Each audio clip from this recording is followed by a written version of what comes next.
અરવલ્લી જિલ્લાના મેઘરજ ખાતે ઉમિયા સખી મંડળ દ્વારા મહિલાઓને આત્મનિર્ભર બનાવવાની દિશામાં એક અનોખી અને પ્રશંસનીય પહેલ કરવામાં આવી છે। મંડળ દ્વારા નેચરલ સાબુ બનાવવાનો વ્યવસાય શરૂ કરવામાં આવ્યો છે, જેમાં હાલ 30 થી 40 બહેનો સક્રિય રીતે જોડાયેલી છે। તમામ બહેનો મળીને સંપૂર્ણ નેચરલ કેમિકલ મુક્ત સાબુનું ઉત્પાદન કરી રહી છે, જેની બજારમાં સારી એવી માંગ જોવા મળી રહી છે। ઉમિયા સખી મંડળની બહેનો દ્વારા લીમડા, તુલસી, એલોવેરા, ગુલાબ, કેસુડો, મસૂર, સેન્ડલ, કોફી સહિત કુલ 20 થી 25 પ્રકારના વિવિધ નેચરલ સાબુ બનાવવામાં આવે છે। આ સાબુ ત્વચા માટે લાભદાયી હોવાથી ગ્રાહકોમાં પણ વિશેષ લોકપ્રિય બન્યા છે। સરકારશ્રીના ગ્રામ સંગઠનમાંથી ₹50,000ની લોન મેળવી આ વ્યવસાય શરૂ કરવામાં આવ્યો છે। નમસ્તે, મારું નામ હેતલ ભટ્ટ છે। હું મેઘરજની રહેવાસી છું।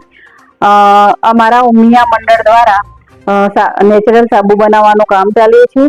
પહેલા અમે આ નેચરલ સાબુ બનાવવાની ટ્રેનિંગ લીધી હતી। ત્યારબાદ અમારા મેઘરજ ગામની જે બહેનો હતી, અમારી સખી મંડળની બહેનો, એમને પશુપાલન બી નહોતું અને ખેતી પણ નથી, તો ઉદ્યોગ કરવા માટે અમારે કામ જોઈતું હતું। તો ટ્રેનિંગ લઈ અને આ સખી 30 થી 40 બહેનોને સાબુ બનાવવાની ટ્રેનિંગ આપી। અત્યારે અમારા 6 થી 7 મહિના થયા છે અને અમે સાબુ બનાવીએ છીએ। મારું નામ બકુલાબેન છે। અમે ઉમિયા સખી મંડળ સાથે જોડાયેલા છીએ। અમે નેચરલ સાબુ તરીકે કામગીરી કરીએ છીએ। અમે જુદા જુદા સ્ટોર પણ નાખવામાં આવે છે। એમાં અમારે મોડાસા, અમદાવાદ જેવા સ્ટોર નાખીએ છીએ। મારું નામ જગુબા છે। ઉમિયા સખી મંડળમાં જોડાયેલા છીએ। અમે સાબુ બનાવવાનું કરીએ છીએ। આયુર્વેદિક સાબુ બનાવીએ છીએ। એમાં અમે સરકારના સહાયથી 50,000 રૂપિયાના લોન લીધી છે।